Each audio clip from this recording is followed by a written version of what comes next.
हो गया? चलो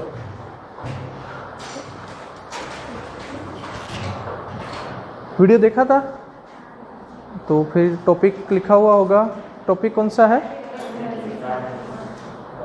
करंट डेंसिटी। ठीक है, लिखो डेफिनेशन करंट डेंसिटी की। लगभग समझा लिया था, डेफिनेशन लिखनी बाकी थी। करंट डेंसिटी, दो ही टॉपिक स्टार्ट हुए इस चैप्टर के। एक तो डेफिनेशन किसकी लिखवाई पहली? करंट। ठीक है, करंट की डेफिनेशन में समझाने लायक कुछ है नहीं, सिर्फ एक चीज़ समझाई थी, क्वांटिटी कैसी है? स्केलर। ये ध्यान रखना, इससे प्रश्न पूछा जाता है, स्केलर क्वांटिटी है और क्यों स्केलर है? तो किसी भी वेक्टर रूल का ओबे नहीं करता है। ठीक है, नेक्स्ट लिखो करंट डेंसिटी। इसके अंदर लिखवाना रह गया था, बीच में कुछ नॉर्मल चीज़ें मैंने बताई थी। एमीटर क्या होता है, वोल्टमीटर क्या होता है, गैल्वेनोमीटर क्या होता है, कैसे कनेक्ट करते हैं, एरर आइडेंटिफाई करने वाला एक्टिविटी का जो है। ठीक है, प्रैक्टिकल किया होगा तो उसमें मेजर प्रैक्टिकल और लास्ट में क्या है? एक्टिविटी। 8 एक्टिविटी है तो उसमें एक एक्टिविटी जो कल बताई थी एरर आइडेंटिफाई करने वाली, वो होती है। ठीक है, उसमें डायग्राम दिया हुआ होगा आपके सामने, कंपोनेंट पड़े होंगे, उस कंपोनेंट को आइडेंटिफाई करना है और फिर देखना है एरर क्या है। तो नॉर्मली एरर मैंने आपको बता दी, एमीटर वोल्टमीटर की होती है या टर्मिनल की एरर होती है। ठीक है, नेक्स्ट लिखो करंट डेंसिटी।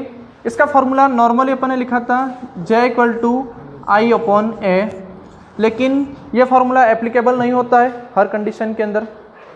इसमें कुछ चेंज किया था और चेंज करके इस फॉर्मूले को क्या लिखा था? J=I/A cos theta. ये A cos थीटा क्यों लिखा था? क्योंकि क्रॉस, ये A क्या है? क्रॉस सेक्शनल एरिया, और ज़रूरी नहीं है क्रॉस सेक्शनल एरिया हमेशा परपेंडिकुलर ही ले, इसीलिए हमने A cos थीटा लगा दिया। अगर इसमें चेंज है, कुछ एंगल बना रहा है, तो वो क्या हो जाएगा? A cos थीटा करके परपेंडिकुलर हो जाएगा। जैसे ये अपना कंडक्टर और ये रहा उसके अंदर, ये मान लो कोई क्रॉस सेक्शनल एरिया, और इस एरिया से कितनी करंट जा रही है? तो हमने मान लिया कितनी करंट जा रही है? I करंट, और इस एरिया की वैल्यू कितनी है? I। ठीक है, अब इसके लिए डेंसिटी निकालनी है, करंट डेंसिटी, तो J कितना आ जाएगा? I/A, ये निकल जाएगा J/I/A। लेकिन अगर मैं एरिया चेंज कर दूं, डेंसिटी का मतलब क्या होना चाहिए? कांस्टेंट वैल्यू आनी चाहिए, एक जैसी आनी चाहिए। अब इसी केस के लिए मैं एरिया चेंज कर दूं, मान लो मैं एरिया ये वाला ले लेता हूं, ये भी क्रॉस सेक्शनल एरिया ही है। अगर ये वाला क्रॉस सेक्शनल एरिया ले लेता हूं तो ये एरिया बढ़ गया, ये वाला एरिया छोटा है, ये वाला एरिया बढ़ गया, करंट उतनी ही फ्लो हो रही है, ये करंट उतनी ही जा रही है। ठीक है, तो इसके लिए अगर ये एरिया A मान लूँ तो वापस इसके लिए I/A फार्मूला लगाऊं तो मुझे J की वैल्यू क्या मिलेगी? चेंज मिलेगी। किसके लिए? एरिया नंबर 2 के लिए। ये आ गया आपका एरिया नंबर 2। ये कौन सा? Area number 1। ये फार्मूला लगाया I/A। यहाँ पर J की वैल्यू अलग मिल रही है, यहाँ पर J की वैल्यू अलग मिल रही है, तो क्या करेंगे? ये वाला एरिया, इसका परपेंडिकुलर कंपोनेंट कितना हो जाएगा? तो यहाँ पर एंगल अगर थीटा मान लूँ, ये एंगल कितना मान लूँ? थीटा। नॉर्मली अगर लाइन से देखोगे, ये परपेंडिकुलर लाइन, पहले वाला एरिया, ये दूसरा वाला एरिया, दोनों के बीच में एंगल कितना है? थीटा। इसका ये वाला कंपोनेंट, अगर ये एरिया A है तो ये वाला कंपोनेंट कितना आ जाएगा? A cos theta. ठीक है, इसीलिए हमेशा कंपोनेंट के फॉर्म में लिखा है इसको, डेंसिटी को J=I/A cos थीटा। तो लिखो डेफिनेशन, डिवाइड में A है तो क्या लगेगा? Per unit area. Per unit area में किसकी value? Current. The current in per unit area is called current density. तो लिखो डेफिनेशन इसकी, current flowing in per unit area, current flowing in per unit area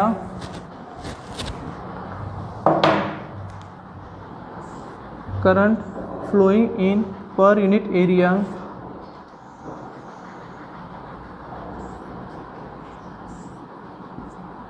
is called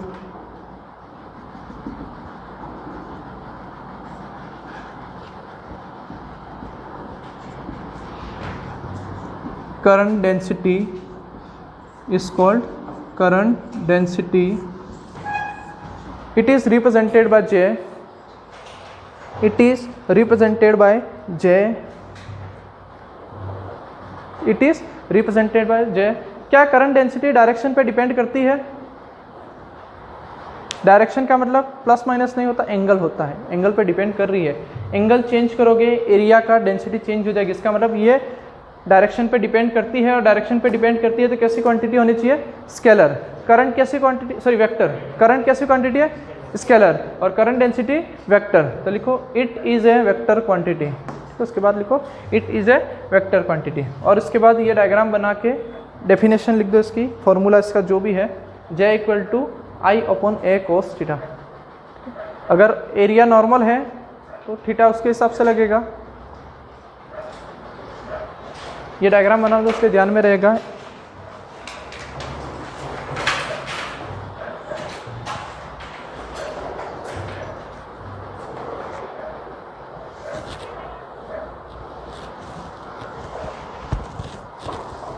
एक book दे देना, topic ध्यान में रहे। करंट डेंसिटी इसकी unit बना देना, इसके बाद बना सकते हो यूनिट।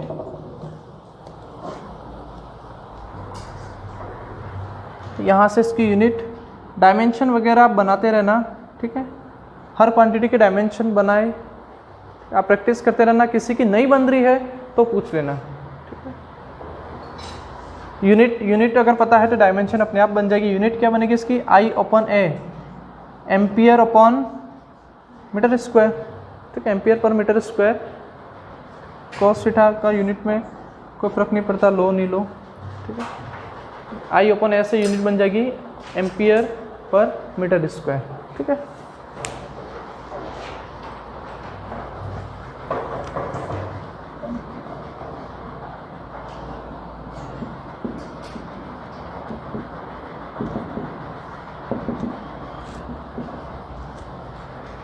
ये हो जाए तो ख़त्म। इसके बाद कुछ है नहीं इसके अंदर। क्वांटिटी कैसी है ये ध्यान रखना, ठीक है। स्केलर, सॉरी वेक्टर, ठीक है। करंट है वो स्केलर है, करंट डेंसिटी वेक्टर है। सिंबल लिख लिया इसके अंदर, डायग्राम हो गया, फॉर्मूला हो गया, यूनिट हो गई और क्वांटिटी लिख दिया इतनी 5 चीज़ें, ठीक है। बाकी कुछ इसमें इतना ज़्यादा इंपॉर्टेंट नहीं। यहाँ से एक और फार्मूला बन जाएगा, तो ये थोड़ा कॉमन सेंस है, I equal to J dot A dot cos theta, ठीक है। ये लिखा है इसलिए दूसरा लिखने की जरूरत नहीं है, ampere per metre square. Next topic हो जाएगा ड्रिफ्ट वेलोसिटी, हेडिंग डाल दो ड्रिफ्ट वेलोसिटी, ठीक है। नेक्स्ट हेडिंग क्या हो जाएगी, ड्रिफ्ट वेलोसिटी।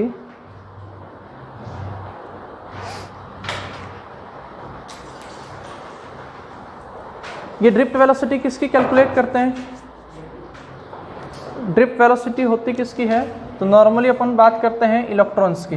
ड्रिफ्ट वेलोसिटी किसकी होती है, इलेक्ट्रॉन्स की, ठीक है। होती ही क्या है, तो थोड़ा पहले बेसिक कंसेप्ट अपन देखते हैं, ठीक। बात करते हैं कंडक्टर की, ठीक है। ये कोई कंडक्टर दे रखा है, ठीक है। इसके अंदर चार्ज कैरियर्स कौन होते हैं, चार्ज कैरियर्स की बात करें, कंडक्टर में इलेक्ट्रॉन ही होते हैं, फ्री इलेक्ट्रॉन्स ही होते हैं। कंडक्टर में चार्ज कैरियर कौन होते हैं, फ्री इलेक्ट्रॉन्स। होल्स किस में होते हैं, सेमीकंडक्टर में होते हैं, ठीक है। सेमीकंडक्टर में दोनों होते हैं, इलेक्ट्रॉन भी होते हैं, होल्स भी होते हैं। कंडक्टर में सिर्फ फ्री इलेक्ट्रॉन्स होते हैं, चार्ज कैरियर्स, ठीक है। चार्ज कैरियर जो चार्ज को कैरी करे, लाने ले जाने का काम करे, कौन होते हैं, फ्री इलेक्ट्रॉन्स, ठीक है। जिनके पास एनर्जी ज़्यादा है वो इलेक्ट्रॉन कौन से होंगे, फ्री इलेक्ट्रॉन। किसके अंदर होता है, कंडक्टर के अंदर। अब इनका मोशन कैसा होता है, तो ये इनका मोशन कैसा होता है, रैंडमली मोशन, ठीक है। किसी भी डायरेक्शन में मोशन करते हैं और मान लो इनकी इनिशियल वेलोसिटी कितनी है, u, ठीक है। ये एक इलेक्ट्रॉन है, इसके पास कुछ एनर्जी है, फ्रीली मूव कर सकता है कंडक्टर के अंदर। इसके पास वेलोसिटी कितनी है, इनिशियल वेलोसिटी u, ये इसकी डायरेक्शन, ठीक है। सारे इलेक्ट्रॉन एक ही डायरेक्शन में मूव करे ऐसा कोई जरूरी नहीं है। एक और इलेक्ट्रॉन है, ये भी मूव कर रहा है, ये इसकी डायरेक्शन, इसके पास भी इनिशियल वेलोसिटी कितनी है, u, ठीक है। एक और इलेक्ट्रॉन ले लूँ, ये बना दिया, ये इसकी डायरेक्शन और ये होगी इनिशियल वेलोसिटी, ठीक है। वेलोसिटी सबके पास इनिशियल वेलोसिटी कितनी है, u, लेकिन सारी वेलोसिटी एक ही डायरेक्शन में नहीं है, ठीक। इनका जो मोशन है वो कैसा है, रैंडमली मोशन। एक और इलेक्ट्रॉन बनाओ तो वो डाउनवर्ड डायरेक्शन में मूव कर रहा है, एक अपवर्ड डायरेक्शन में मूव कर रहा है। सारे इलेक्ट्रॉन की वेलोसिटी की डायरेक्शन अलग अलग है। अगर सारे इलेक्ट्रॉन की एवरेज वेलोसिटी निकाले, ये सिंबल किसका है, एवरेज का, ठीक है। एवरेज किसका, u का मतलब इनिशियल वेलोसिटी। तो ये अपने को कितना मिलेगा, 0। क्यों 0 मिलेगा, क्योंकि सबकी डायरेक्शन कैसी है, अलग अलग हैं, रैंडमली मोशन है, तो ये वाली वेलोसिटी ये डाउनवर्ड है, तो किसी इलेक्ट्रॉन की वेलोसिटी कौन सी डायरेक्शन में हो जाएगी, अपवर्ड। इन दोनों ने एक दूसरे को क्या कर दिया, कैंसिल कर दिया, तो सारे इलेक्ट्रॉन की वेलोसिटी एक दूसरे को कैंसिल कर देंगे। तो हमने कहा इलेक्ट्रॉन के पास इनिशियल वेलोसिटी है, लेकिन सबका एवरेज ये क्या है, एवरेज ऑफ इनिशियल वेलोसिटी, ठीक है, एवरेज ऑफ इनिशियल वेलोसिटी कितना हो जाएगा, 0, ठीक है। ये नॉर्मल कंडक्टर की कंडीशन है, ठीक है। कंडक्टर के अंदर नॉर्मल ये कंडीशन होती है, इनिशियल वेलोसिटी ले लिया, मोशन देख लिया, रैंडमली मोशन होता है, एवरेज निकाल दिया, कितना हो गया, 0। अब इस कंडक्टर को मैंने कनेक्ट कर दिया एक बैटरी से, ये बैटरी का प्लस टर्मिनल, ये माइनस टर्मिनल, ठीक है। एक साइड किससे कनेक्ट होगी, पॉजिटिव टर्मिनल से, एक साइड किससे कनेक्ट होगी, नेगेटिव टर्मिनल से। हमने मान लिया यहाँ पर कंडक्टर के दोनों तरफ क्या बन गया, इलेक्ट्रिक फील्ड, क्योंकि कंडक्टर की एक साइड कैसी है, ये कंडक्टर, ये वाली साइड कैसी होगी, पॉजिटिव, क्योंकि ये किससे जुड़ी हुई है, प्लस से, ये वाली साइड कौन सी होगी, नेगेटिव, और इलेक्ट्रिक फील्ड बना, इलेक्ट्रिक फील्ड की डायरेक्शन +2 माइनस, ठीक है। मोमेंट की डायरेक्शन -2 प्लस, ठीक है। मोमेंट की डायरेक्शन डायपोल मोमेंट में पढ़ा था, -q + q, ये मोमेंट की डायरेक्शन, बीच की डिस्टेंस कितनी होती है, 2l, और मोमेंट की डायरेक्शन P = -q से +q, इलेक्ट्रिक फील्ड की डायरेक्शन प्लस से माइनस। ये अपन ने कंडक्टर बना दिया। पहले जो कंडीशन पड़ी थी वो नॉर्मल थी कंडक्टर के अंदर, अब इस कंडक्टर को अपन ने कर दिया बैटरी से, इलेक्ट्रिक फील्ड बन गया, इलेक्ट्रिक फील्ड की डायरेक्शन +2 - अब ये इलेक्ट्रॉन देखते हैं, चार्ज कौन सा होता है इलेक्ट्रॉन पे, कितना होता है चार्ज, माइनस में होता है, पहली कंडीशन, कितना होता है 1.6 × 10⁻⁻19 कूलम, ठीक है। एक फार्मूला याद होगा, F = या अपन ने ये पढ़ा था, E = F/Q नॉट, किस चीज़ का फार्मूला ये, इलेक्ट्रिक फील्ड का, intensity of electric field, intensity of electric field, ठीक है, कि इलेक्ट्रिक फील्ड अपना कितना स्ट्रॉन्ग है या कितना वीक है कैलकुलेट कर सकते हैं, intensity of electric field E = F/Q, force experience by unit positive charge is called intensity of electric field. E = F/Q, formula याद रखना, फॉर्मूले से डेफिनेशन बन जाएगी, F/Q0, force experience by unit positive charge is called intensity of electric field. इसको अपन इस तरह से लिख सकते हैं, F = Q डॉट, नॉट हटा रहा हूं मैं, ये तो टेस्ट चार्ज था इसलिए अपन ने नॉट यूज किया था, F = Q.E लिख सकता हूं, F = Q.E। क्या मतलब हुआ इसका, अगर कोई चार्ज कितना है Q, E इलेक्ट्रिक फील्ड में इंटर करेगा तो उसके ऊपर फोर्स कितना लगेगा, F, ठीक है। F = QE, F = +QE और F = -QE। इसका मतलब क्या हुआ, दोनों में फोर्स लग रहा है, फोर्स का मैग्नीट्यूड कैसा है, सेम, QE F फोर्स लग रहा है, -QE फोर्स कितना लग रहा है, F। Q चार्ज इंटर कर रहा है E इलेक्ट्रिक फील्ड में, Q चार्ज इंटर कर रहा है E इलेक्ट्रिक फील्ड में, दोनों फॉर्मूले में फोर्स का मैग्नीट्यूड सेम है, लेकिन डिफरेंस क्या है, फोर्स की डायरेक्शन। ये वाला +Q चार्ज है, ये -Q चार्ज है, इधर फोर्स जो लग रहा है, ये F जो फोर्स है वो इलेक्ट्रिक फील्ड की डायरेक्शन में लग रहा है, और यहाँ वाला जो फोर्स है वो इलेक्ट्रिक फील्ड की अपोजिट डायरेक्शन में लग रहा है। क्यों, क्योंकि यहाँ पर माइनस है, force applied to opposite to external electric field, और यहाँ पर इलेक्ट्रिक फील्ड की डायरेक्शन में। यहाँ देखो इलेक्ट्रॉन चार्ज है इनके पास, हमने मान लिया, बार बार वैल्यू नहीं लिखेंगे, अपन ने मान लिया चार्ज कितना है, E 1.6 × 10⁻⁻19, इसको पूरे को कितना मान लिया, E, और ये किस में है, माइनस में, तो इसके ऊपर जो फोर्स लगेगा वो कितना लगेगा, F = -E। इलेक्ट्रिक फील्ड बना, क्यों बना, बैटरी से जोड़ा, जैसे बैटरी से जोड़ा इलेक्ट्रिक फील्ड बन गया कंडक्टर के अंदर, और कंडक्टर के अंदर यहाँ कौन है, इलेक्ट्रॉन। इनिशियल कंडीशन कैसी इलेक्ट्रॉन की, इनिशियल वेलोसिटी है उनके पास, मोशन कैसा है, रैंडमली मोशन है, और एवरेज निकालने पर वैल्यू कितनी मिली, 0। अब हमने एक इलेक्ट्रिक फील्ड बना दिया, इसके अंदर इलेक्ट्रिक फील्ड बन गया, इनके पास चार्ज कितना है, -E, ठीक है, बार बार ये वैल्यू नहीं लिखेंगे अभी, सिर्फ -E लिख दिया। -E का मतलब कितना हुआ, 1.6 × 10⁻⁻19। E किसके लिए यूज किया है, इलेक्ट्रॉन के लिए, और capital E electric field, force लगेगा, F = फॉर्मूला क्या लगेंगे, Q.E, और Q की वैल्यू कितनी है, small e, .E electric field, और माइनस किसका आ गया, इसका चार्ज किस में होता है, माइनस में, ठीक। F = -e.E। अब बताओ इस फोर्स की डायरेक्शन कैसी होगी, opposite to electric field. Already ये मोशन कर रहे हैं, अगर कोई ऑब्जेक्ट मान लो ये कोई ऑब्जेक्ट ए है और ये मोशन कर रहा है इस डायरेक्शन में और इसके पास कुछ वेलोसिटी है u, ठीक, और एक्स्ट्रा फोर्स में लगा दूं F, जिस डायरेक्शन में इसके पास वेलोसिटी उसी डायरेक्शन में एक्स्ट्रा फोर्स लगा दूं तो क्या इसमें कुछ चेंज होगा? इसकी वेलोसिटी बढ़ जाएगी, डिस्प्लेसमेंट भी बढ़ जाएगा, ठीक है। अगर फोर्स इसके ऑपोजिट डायरेक्शन में लगा दूं क्या होगा?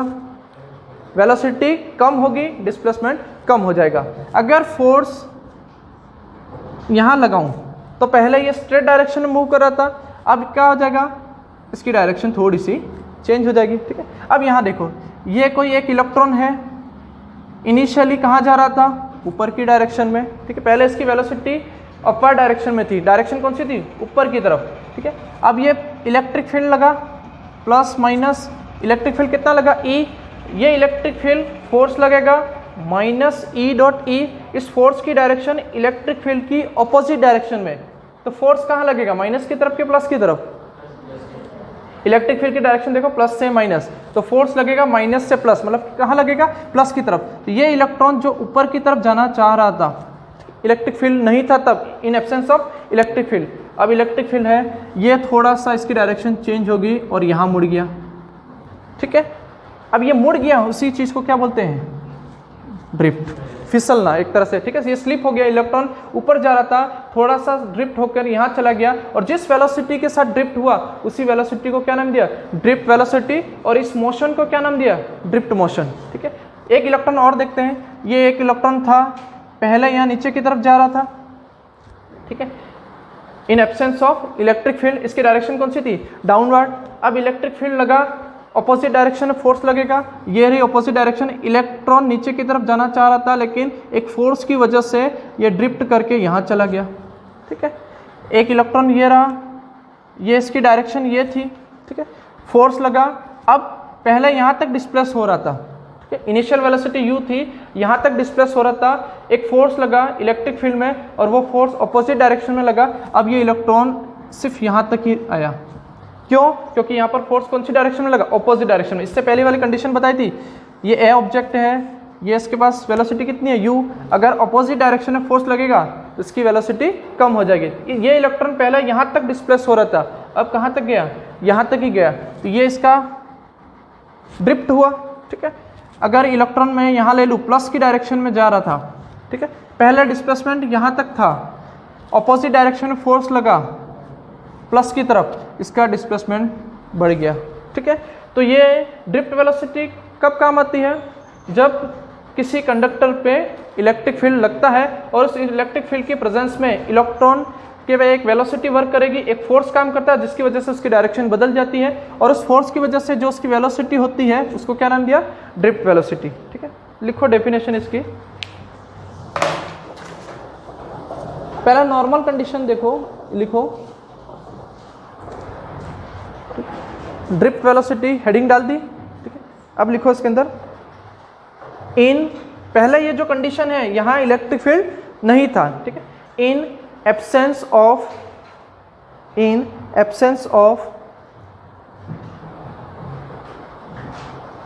External electric field, in absence of external electric field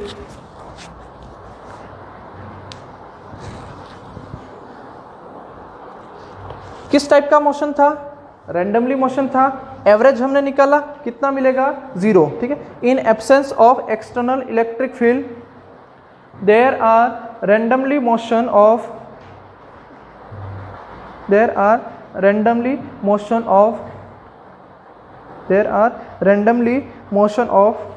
free electrons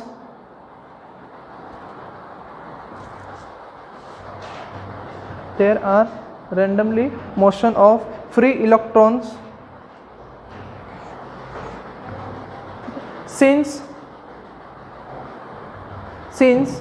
their average initial velocity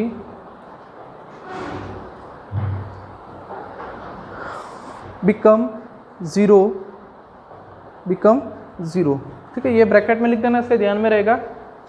initial velocity u, average निकालना है तो ये सिंबल लग जाएगा दोनों तरफ, इसका मतलब भी क्या होता है एवरेज, ठीक है, इक्वल टू 0 और ब्रैकेट बंद कर देना, साइड में ब्रैकेट में लिख देना ये सिंबल u और equal to 0, u equal to 0 मत कर देना, ठीक है, नहीं तो इनिशियल वेलोसिटी 0 हो जाएगी, मतलब इलेक्ट्रॉन मूव कर ही नहीं रहे, ठीक है।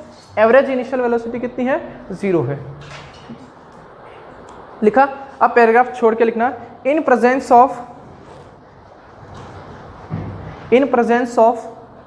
external electric field, in presence of external electric field, in presence of external electric field, electron experience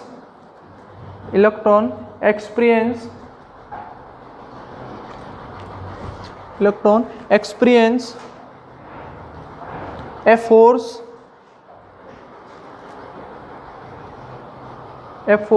and get biased, BIASED, get biased, slip होना एक तरह से, ठीक है, and get biased in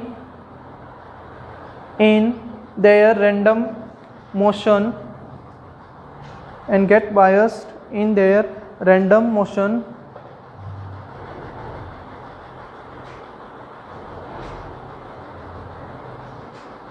in favor of force, in favor of force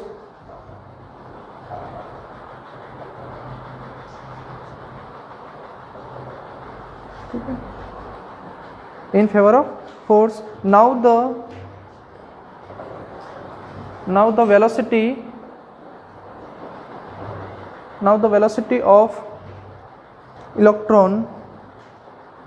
the velocity of electron is called drift velocity,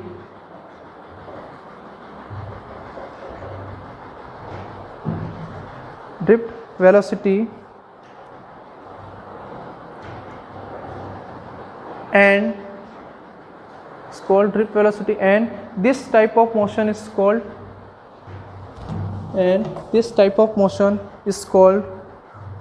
drift motion, and this type of motion is called drift motion.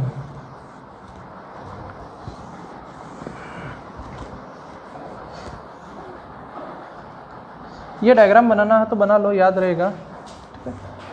इसमें battery से जोड़ दो इसको, या समझ जाओगे electric field है तो समझ जाओगे बैटरी से जुड़ा हुआ है, ठीक है। ये इलेक्ट्रिक फील्ड है, एक्सटर्नल इलेक्ट्रिक फील्ड, ठीक है। यहाँ पर इलेक्ट्रिक फील्ड नहीं था, ये नॉर्मली कंडीशन थी, नीचे लिख देना u इक्वल टू 0, ठीक है, दोनों बना देना, ठीक है। पहले स्ट्रेट डायरेक्शन में मूव कर रहा था, अब थोड़ा बहुत ड्रिफ्ट कर रहा है, डायरेक्शन उसकी बदल रही है, और जिस वेलोसिटी के साथ ड्रिफ्ट कर रहा है उसी को हमने नाम दिया ड्रिफ्ट वेलोसिटी। किसकी प्रेजेंस में काम करती है? इलेक्ट्रिक फील्ड की प्रेजेंस में। क्यों काम करता है? क्योंकि एक फोर्स लगता है, ठीक है। कितना लगता है? F equal to small e into capital E।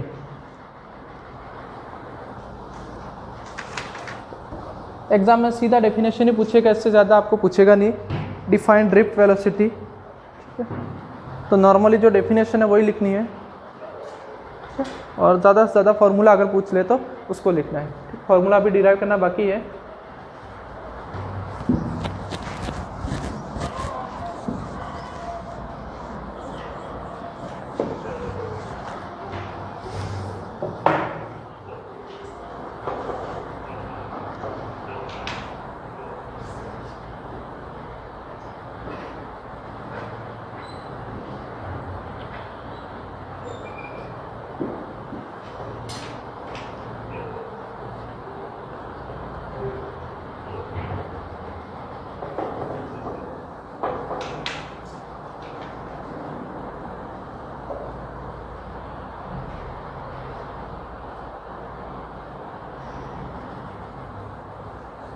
दो डेफिनेशन बनेगी इसके अंदर, ठीक। एक पहले तो नॉर्मल डेफिनेशन अपन ने देखी, इसके बाद एक और डेफिनेशन बनेगी, वो जब फार्मूला बनाएंगे उसके बाद डेफिनेशन बनाएंगे, ठीक है। तो वो दोनों डेफिनेशन आपको ध्यान में रखनी है।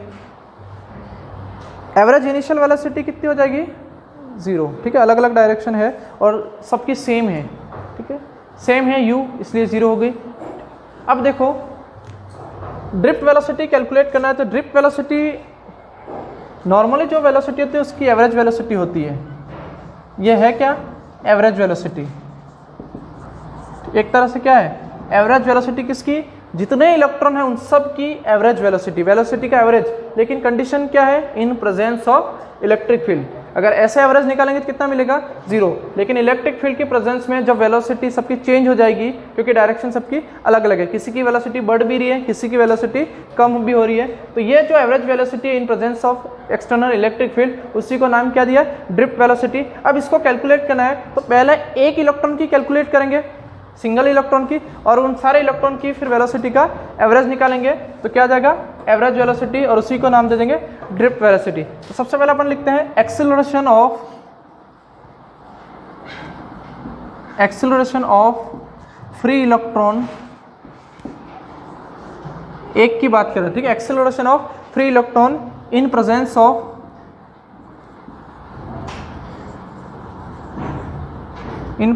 Of external electric field. बताओ कितना होगा, small a equal to, acceleration निकालना, एफ इक्वल टू क्या होता है, एम ए, ठीक है, लिखते जाना, F equal to M A. Acceleration निकालना है तो एफ अपॉन एम, ठीक है, एफ इक्वल टू अपना एम ए होता है, तो acceleration force divide by mass. Force कितना है ये भी अपन ने निकाला, फोर्स कितना था, minus small E into capital E, और इसमें एम से डिवाइड कर देंगे तो अपना क्या आ जाएगा, एक्सेलरेशन। तो मैं डायरेक्ट लिख रहा हूँ minus small E capital E upon m. Acceleration a equal to minus small E capital E upon m, ये निकल गया एक्सेलरेशन। अब ये एक्सेलरेशन क्यों निकाला, क्योंकि वेलोसिटी निकालनी है, और वेलोसिटी कहाँ से निकलेगी, तो अपने पास एक इक्वेशन है, लॉ ऑफ मोशन 11 में पढ़ी है, 3 इक्वेशन थी, v equal to u plus a t, s equal to u t plus half a t square, और v square equal to u square plus 2as। तो नॉर्मली वेलोसिटी निकालने के लिए सबसे simple v equal to u plus a t, initial velocity है, acceleration है, और time, ठीक है। तो using first equation of motion, अभी एक इलेक्ट्रॉन का निकाल रहे हैं, ठीक है, कितना हो जाएगा first equation of motion, v equal to u plus a t. U zero होगा क्या, एक इलेक्ट्रॉन की बात कर रहे, जीरो नहीं होगा, बात एक इलेक्ट्रॉन की कर रहा हूँ, अभी यू कैसे जीरो हो जाएगा, बात किस कर रहे हैं, एक इलेक्ट्रॉन की बात कर रहा हूँ, एक इलेक्ट्रॉन के पास तो इनिशियल है, सारे इलेक्ट्रॉन की एवरेज की बात करूंगा तब जीरो होगा, अभी जीरो नहीं होगा। v equal to u plus a t, ठीक है, तो यहाँ पर v equal to u plus acceleration कितना है, यूजिंग इक्वेशन फर्स्ट कितना हो जाएगा, माइनस स्मॉल ई capital E upon M into time कितना हो जाएगा t, इक्वेशन नंबर 2। ये निकल गई वेलोसिटी, किसकी निकली, एक इलेक्ट्रॉन की, कौन सी वेलोसिटी, v, ठीक है, किसकी प्रेजेंस में, इलेक्ट्रिक फील्ड की प्रेजेंस में, u माइनस स्मॉल ई capital E upon M into t, ये इक्वेशन नंबर 2। एक इलेक्ट्रॉन की वेलोसिटी निकली है, हमें एक इलेक्ट्रॉन की वेलोसिटी से मतलब नहीं है, हमें निकालना है average velocity of all electron in presence of external electric field, और उसी को हमने नाम दिया ड्रिफ्ट वेलोसिटी, ठीक है। तब अपन लिखेंगे average velocity of all electron, आप सबकी बात कर रहे हैं, ऑल इलेक्ट्रॉन्स। एवरेज निकालने के लिए सिंबल पता है, अभी अपन ने बनाया था, इस पूरी ये एक इलेक्ट्रॉन की एवरेज वेलोसिटी का फॉर्मूला है, सबकी निकालनी है तो सबकी भी इसी तरह से होगी भाई, सब इलेक्ट्रॉन का मास सेम है, चार्ज सेम है, इलेक्ट्रिक फील्ड एक जैसा है, इनिशियल वेलोसिटी है, तो फाइनल भी यही होगी, ठीक है। डिपेंड करेगा सिर्फ डायरेक्शन पे, सब पे फोर्स की डायरेक्शन अलग अलग लग रही है, ठीक है। अब एवरेज निकालना है तो इसी इक्वेशन का एवरेज निकालेंगे तो अपने पास क्या आ जाएगा, average velocity of all electron कितनी आ जाएगी, एवरेज ऑफ v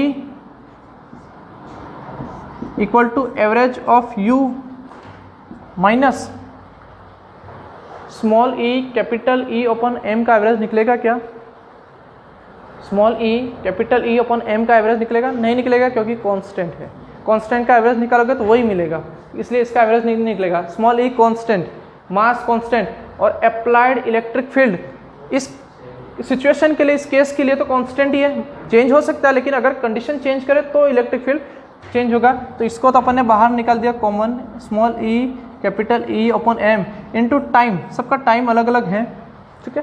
तो ये हो गया एवरेज टाइम, ये आ गई इक्वेशन अपनी, ठीक है। Average velocity of all electron, ठीक है, v equal to u minus small E capital E upon M into t, ठीक है। जितने भी टाइम है उन सब का एवरेज, इनिशियल वेलोसिटी का एवरेज और फाइनल वेलोसिटी का एवरेज, और इसी फाइनल वेलोसिटी के एवरेज को क्या नाम दिया है, ड्रिफ्ट वेलोसिटी। तो इसका सिंबल तो हो जाएगा वी डी। ये कितना होगा, 0। एवरेज ऑफ इनिशियल वेलोसिटी कितना आ जाएगा, 0 minus small e m, small ई capital E upon m into, इस टाइम का सिंबल अपन चेंज कर देते हैं, और इसका सिंबल जैसे एवरेज वेलोसिटी को क्या नाम दिया, ड्रिफ्ट वेलोसिटी, चेंज कर दिया सिंबल। ड्रिफ्ट वेलोसिटी का मतलब क्या हुआ, एवरेज वेलोसिटी, ठीक है। Average velocity of all electron in presence of external electric field. ये क्या है, टाइम है, स्मॉल टी क्या है, टाइम, लेकिन ये किसको रिप्रेजेंट करता है, एवरेज टाइम को। तो इसका भी सिंबल अपन ने चेंज कर दिया, इसका सिंबल अपन ने बना दिया टॉर्क, और इसी टॉर्क को अपन ने नाम दिया रिलैक्सेशन टाइम, रिलैक्सेशन टाइम, और वीडी को क्या नाम दिया, ड्रिफ्ट वेलोसिटी। और ये अपने पास एक इक्वेशन आ गई, इसको 0 हटा के लिख देना है, v D equal to minus small E capital E M into torque. उतार लो इसको,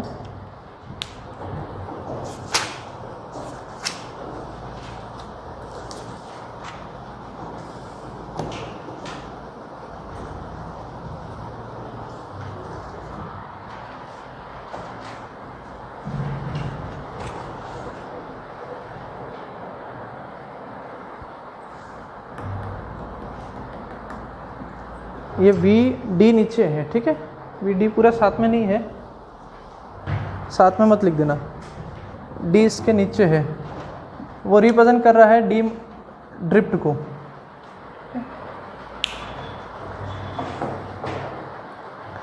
उतार लिया।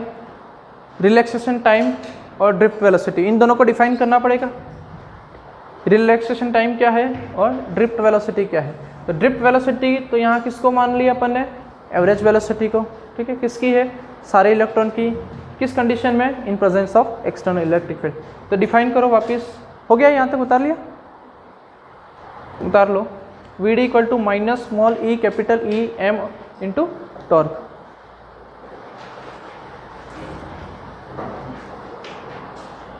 लिखो ड्रिफ्ट वेलोसिटी को, फिर से डेफिनेशन लिखो इसकी, ड्रिफ्ट वेलोसिटी की, इट इज ड्रिफ्ट वेलोसिटी, ठीक है। इसके बाद ड्रिफ्ट वेलोसिटी पॉइंट डाल के फिर से लिखो, it is average velocity, it is average velocity, it is average velocity of all electrons.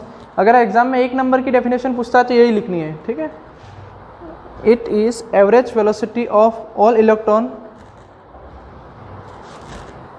Average velocity of all electron in presence of external electric field, in presence of external electric field, in presence of external electric field। और उसके बाद definition लिखो relaxation time. ये time, relaxation time कौन सा time है, collision कहाँ होता है, जहाँ नंबर ज़्यादा होते हैं कम होते हैं, जहाँ नंबर ज़्यादा होते हैं। और ये इलेक्ट्रॉन है कंडक्टर के अंदर, इनके ये नंबर ऑफ इलेक्ट्रॉन बहुत ही ज़्यादा होते हैं, ठीक है, बहुत ज़्यादा होते हैं। तो यहाँ सारे इलेक्ट्रॉन के बीच में कोलिजन होता ही रहता है। तो 2 कोलिजन के बीच का जो टाइम है, ठीक है, मान लो पहला कोलिजन इलेक्ट्रॉन का यहाँ हुआ, ठीक है, फिर यहाँ से ये सीधा जा रहा है और यहाँ एक और इलेक्ट्रॉन के साथ टकरा गया, ठीक है, ये पहला कोलिजन और ये दूसरा कोलिजन। इन 2 कोलिजन के बीच में एक ऐसा पाथ या ऐसा टाइम जिसमें उसने एक भी कोलिजन नहीं की है, या फिर 2 सक्सेसिव कोलिजन के बीच का जो टाइम होता है उसी को क्या नाम दिया, रिलैक्सेशन टाइम। एकदम रिलैक्स पोजीशन में था, यहाँ पर पहला इलेक्ट्रॉन का कोलिजन हो गया, सीधा गया, यहाँ फिर से कोलिजन हुआ, तो इन 2 कोलिजन के बीच का जो टाइम है उसको क्या नाम दिया, रिलैक्सेशन टाइम। तो लिखो इसकी डेफिनेशन रिलैक्सेशन टाइम की,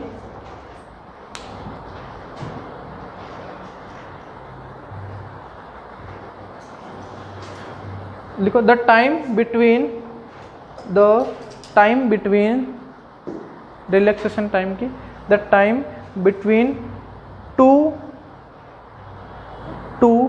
successive collision, two successive collision, एक के बाद एक, ठीक, क्रमागत जिसको कहते हैं, two successive collision of electrons, ठीक है।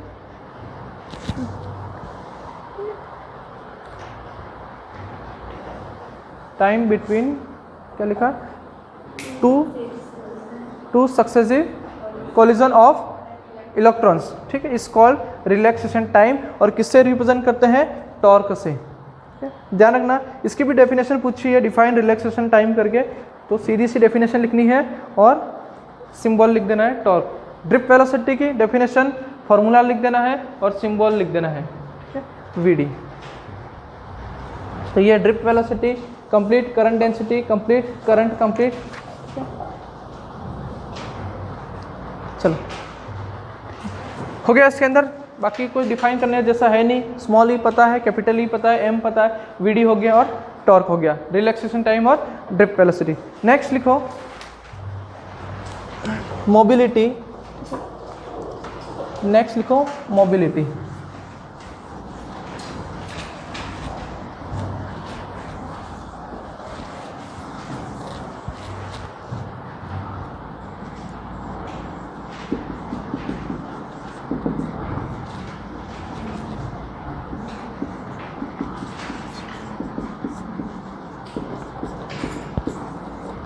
ये ड्रिप वेलोसिटी का फॉर्मूला याद रखना, ठीक है, ड्रिप वेलोसिटी का फॉर्मूला याद रखना, VD equal to minus small E capital E M into torque, ठीक है। टॉर्क क्या है, रिलैक्सेशन टाइम, ठीक है, mass of electron, applied external electric field, small E क्या है, चार्ज ऑफ इलेक्ट्रॉन, और वीडी क्या है, average velocity of all electron in presence of external electric field, ठीक है। VD equal to minus small E capital E M into torque. अब next topic कौन सा है, मोबिलिटी, ठीक है।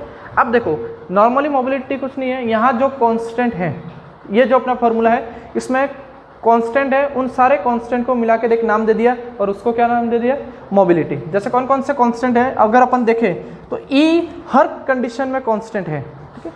ई जो है स्मॉल ई हर केस में कंडीशन कांस्टेंट है, ई अपॉन एम पूरा कांस्टेंट है। इस पूरे को अपन एक नाम देते हैं स्पेस चार्ज कहते हैं, ठीक है, लेकिन इससे कोई ज़्यादा आपको लेना देना नहीं है स्पेस चार्ज क्या होता है, लेकिन टर्म ध्यान रखना, ई अपॉन एम पूरे को अपन एक साथ क्या बोलते हैं, स्पेस चार्ज। ई क्या है, चार्ज, एम क्या है, मास, ये दोनों प्योर कांस्टेंट है, इन दोनों की वैल्यू चेंज होती है, मास की हो जाती है लेकिन वो अलग कंडीशन है, ठीक है, अभी अपने सिलेबस में नहीं है, ध्यान नहीं देना है, ठीक है। जब स्पीड इसकी लाइट की स्पीड से भी ज़्यादा हो जाए तब चेंज हो जाती है मास की वैल्यू, लेकिन उसको ध्यान में नहीं देना। ई अपॉन एम पूरा एक कॉन्स्टेंट है, ठीक है। अब बात करते हैं, ये कैपिटल ई किसी स्पेशल कंडीशन के लिए कांस्टेंट होता है, जिसको अभी छोड़ देते हैं। टॉर्क, रिलैक्सेशन टाइम, ये है क्या, वही एवरेज टाइम है, इसकी वैल्यू भी अपने को क्या मिलेगी, फिक्स वैल्यू मिलेगी, एक सबका एवरेज निकाला अपन ने, ठीक है। अगर किसी एक इलेक्ट्रॉन का होता तो अलग होता, किसी एक इलेक्ट्रॉन का टाइम होता तो अलग होता, लेकिन ये टाइम किसका है, सारे इलेक्ट्रॉन का एवरेज टाइम है, तो ये भी क्या है, कांस्टेंट। तो यहाँ पर अपने को स्मॉल ई, टॉर्क अपॉन एम, ये तीनों चीज़ क्या मिली है, कांस्टेंट। किस फॉर्मूले में, ड्रिप वेलोसिटी का formula, v d equal to minus small E capital E M into torque. यहाँ पर small e upon M into torque पूरा कांस्टेंट है, और इन सारे कांस्टेंट को अपन ने एक नाम दे दिया, क्या नाम दे दिया, मोबिलिटी, और इसका सिंबल क्या होता है, म्यू। तब फॉर्मूला में मैंने क्या लिख दिया, वीडी इक्वल टू, माइनस को एक बार कंसीडर नहीं करें तो फॉर्मूला क्या हो जाएगा, म्यू डॉट ई, ठीक है। माइनस डायरेक्शन को रिप्रेजेंट कर रहा है, एक बार माइनस को हटा दो, सिर्फ डायरेक्शन को रिप्रेजेंट कर रहा है, तो v d equal to mu dot e, ये अपने पास फॉर्मूला आया, और इसके अंदर म्यू सिंबल किसका है, मोबिलिटी का है। म्यू सिंबल किसका लिए यूज़ किया है, मोबिलिटी के लिए यूज़ किया है, ठीक है। अब देखो ड्रिप वेलोसिटी, ये किस पे डिपेंड करती है, डायरेक्टली किस पे डिपेंड करती है, इलेक्ट्रिक फील्ड। अगर स्ट्रॉन्ग इलेक्ट्रिक फील्ड है तो ड्रिप वेलोसिटी भी इसकी ज़्यादा होगी। नॉर्मल इस वर्ड का मतलब समझ लेते हैं, मोबिलिटी कौन से वर्ड से मिलकर बना है, सीधा मतलब है मोबाइल से मिलकर बना हुआ है, ठीक, मोबाइल से मोबिलिटी, मोबाइल से वर्ड कौन सा बना है, मोबिलिटी। और मोबाइल का मतलब क्या होता है,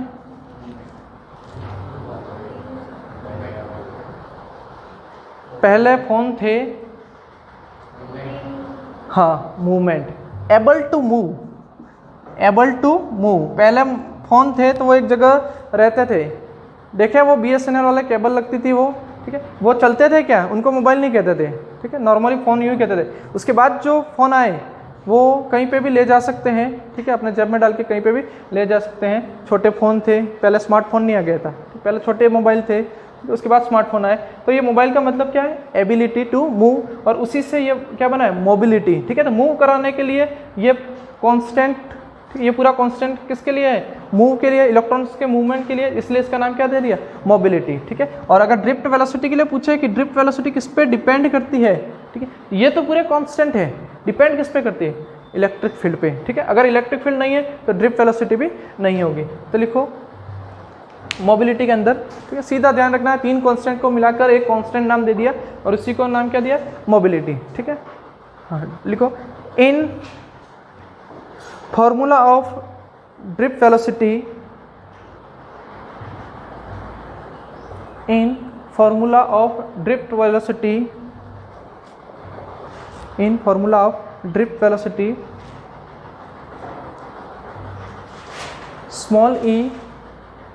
small e comma torque and small m, small e comma torque and small m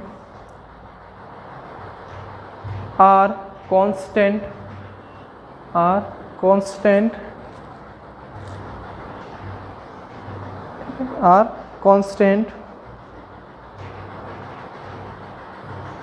फिर लिखो Vd का formula, Vd equal to minus small E capital E M into torque. Vd का फॉर्मूला लिखा है, Vd इक्वल टू, फॉर्मूला लिख दो एक बार, minus E capital E upon M into torque.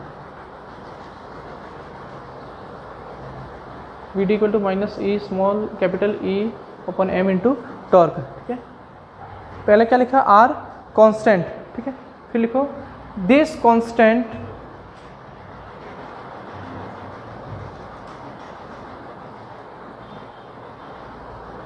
are represented by single term, this constant are represented by single term mu, by single term mu, ठीक है, mu,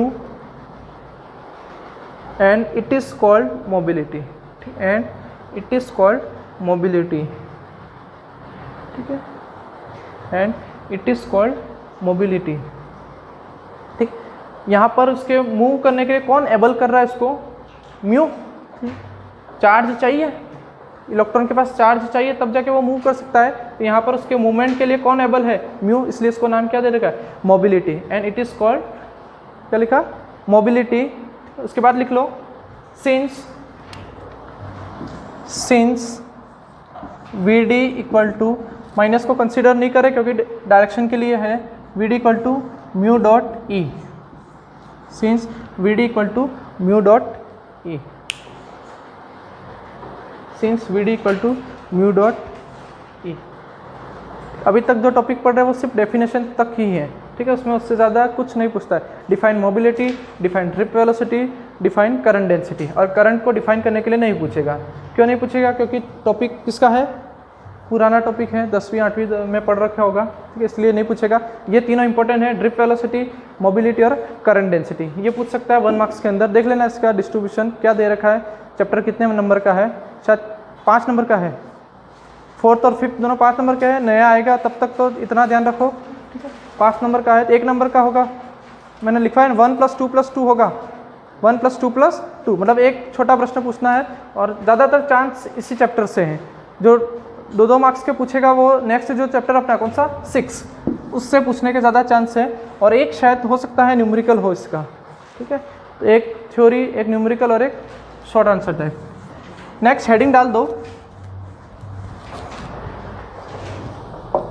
next heading और diagram बना दो, relation between, next heading डाल दो, relation between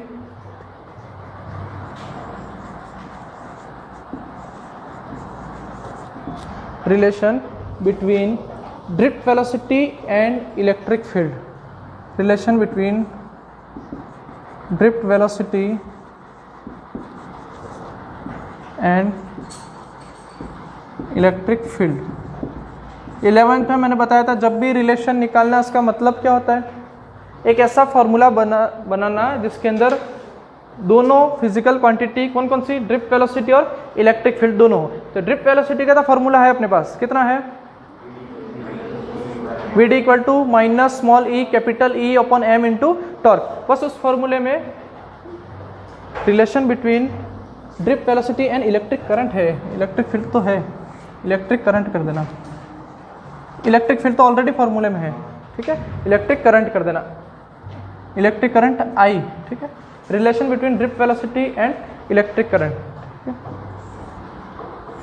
और ये normal diagram बना दो,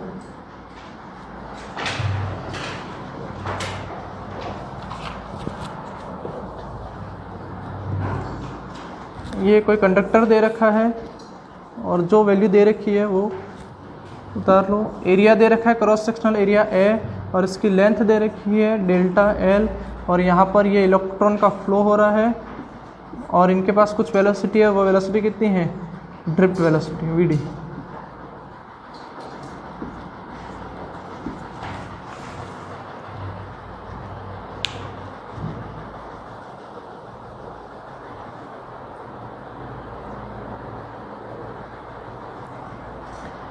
लैंग्वेजेस की आज लिख लो, बाकी अपन कल कंटिन्यू करेंगे। एक बार डायग्राम बना दो,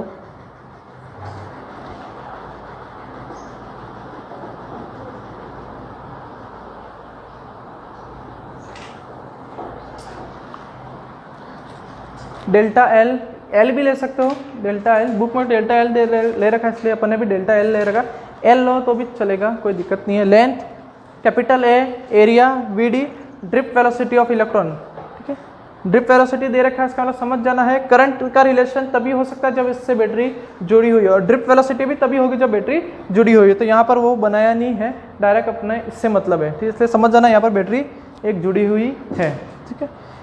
अब देखो लैंग्वेज लिखते हैं इसकी, लिखो लैंग्वेज के अंदर, हो गया डायग्राम, ठीक है, लैंग्वेज लिख लो, इसलिए कल एक्सप्रेशन ही बाकी रहेगा अपना, एक बार लैंग्वेज लिख लो, उसमें थोड़ा समझाने जैसा है तो बता देता हूँ, लिखो let number of free electrons, let number of free electrons are small n, let number of free electrons are small n in unit volume of conductor, ये ज़्यादा important है, in let number of free electrons are small n, n small, ठीक है, in unit volume of conductor, ठीक है, in unit volume of conductor, ठीक है, and cross sectional area capital A, अब इसके आगे सारा सिंपल ही है, ठीक है, cross sectional area capital A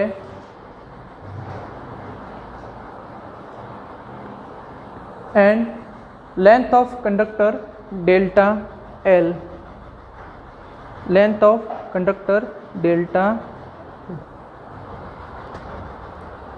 अब देखो एक चीज अपने को निकालनी, वो अपन देख लेते हैं, ठीक है, करंट, दोनों फॉर्मूला यूज करने, ड्रिफ्ट वेलोसिटी का तो है, करंट का अपने पास है I equal to Q upon T. अब चार्ज कितना ये अपने को नहीं पता है, पहली बात तो चार्ज कहाँ से लाए, इसीलिए अपन ने सबसे पहली लाइन में लिखा हुआ है स्मॉल एन। स्मॉल एन किसको रिप्रेजेंट करता है, number of electron, number of electron है, लेकिन किसके हैं नंबर ऑफ इलेक्ट्रॉन, ठीक है, नंबर ऑफ इलेक्ट्रॉन लिखा हुआ last time in per unit volume, ठीक है, पर यूनिट वॉल्यूम, यही इंपॉर्टेंट है, पर यूनिट वॉल्यूम, ठीक है, यूनिट वॉल्यूम के अंदर कितने नंबर ऑफ इलेक्ट्रॉन है, एन। क्यों, क्योंकि कंडक्टर का एरिया सेम, भले सेम कंडक्टर है लेकिन उसका एरिया अलग हो सकता है, लेंथ अलग हो सकती है, तो हमें कैसे पता चलेगा कि इसके अंदर कितने इलेक्ट्रॉन है, तो पर यूनिट वॉल्यूम से अगर डिफाइन करते हैं, पर यूनिट वॉल्यूम का मतलब क्या हुआ, 1 metre cube, 1 metre cube volume में कितने इलेक्ट्रॉन है, एन। तो अपन पता लगा सकते हैं 10 मीटर क्यूब में कितने होंगे, 20 में कितने होंगे, 30 में कितने होंगे, जिसके पास जितना ज़्यादा एरिया होगा, जितनी ज़्यादा लेंथ होगी, उतने ज़्यादा इलेक्ट्रॉन होंगे। तो अपन ने कहा कि पर यूनिट वॉल्यूम में 1 मीटर क्यूब में कितने इलेक्ट्रॉन है, एन, ठीक है। तो इसके पास वॉल्यूम कितना है, अपन ने जो कंडक्टर दे रखा उसके पास वॉल्यूम कितना है, एरिया इंटू लेंथ, ए इंटू डेल्टा एन, ये इसके पास वॉल्यूम है, ठीक है। इसके पास इतना वॉल्यूम है, अपन ने ये क्यों किया, स्मॉल एन डायरेक्ट ले सकते थे, लेकिन फिर वो सबके लिए एप्लीकेबल नहीं होता। कंडक्टर अलग अलग थिकनेस का भी हो सकता है, एरिया सबके अलग अलग हो सकती है, लेंथ भी सबके पास अलग अलग हो सकती है। तो अपन ने कहा पर यूनिट वॉल्यूम में कितने इलेक्ट्रॉन है, स्मॉल एन। इसके पास कितना वॉल्यूम है, ए इंटू एल डेल्टा एल, या ए इंटू एल या ए इंटू डेल्टा एल। इसके पास इतना वॉल्यूम है, तो बताओ टोटल नंबर ऑफ इलेक्ट्रॉन इस कंडक्टर के पास कितने होंगे, एन इंटू ए इंटू डेल्टा एल। इतने नंबर ऑफ इलेक्ट्रॉन है, ये संख्या दे रहा है अपने को इसकी, नंबर ऑफ इलेक्ट्रॉन। और एक इलेक्ट्रॉन के पास चार्ज कितना होता है, सिंबल क्या यूज किया, स्मॉल ई, 1.6 इंटू 10⁻⁻19। तो टोटल चार्ज क्यू कितना हो जाएगा, N A delta L into E. ठीक है, और इसमें किससे डिवाइड करेंगे, टाइम से, तो क्या आ जाएगा, करंट। बस इसी फॉर्मूले को इसके साथ रिलेटेड करना है, तो अपने पास क्या आ जाएगा, ड्रिफ्ट वेलोसिटी, जो अपन कल कंटिन्यू करेंगे। खाली इतना ध्यान रखना, अपने पास ये चार्ज कहाँ से निकाला, तो total number of per unit से निकाला। एरिया कितना हो जाएगा, सॉरी वॉल्यूम ए इंटू एल। ठीक है, इतने वॉल्यूम में, पर यूनिट वॉल्यूम में एन है, तो ए इंटू एल वॉल्यूम में कितने हो जाएंगे, एन ए डेल्टा एल, और उससे मल्टीप्लाई करेंगे चार्ज से। एक इलेक्ट्रॉन के पास चार्ज कितना है, स्मॉल ई, तो टोटल कितने इलेक्ट्रॉन है, एन ए डेल्टा एल, तो उनके पास चार्ज कितना आ जाएगा, मल्टीप्लाई बाय स्मॉल ई, ये आ जाएगा अपने पास क्यू। ठीक है, इसके बाद नेक्स्ट कल कंटिन्यू करेंगे। बुक किसकी है, बंद कर देना इसको, आता है बंद करने, हाँ तो कर दे।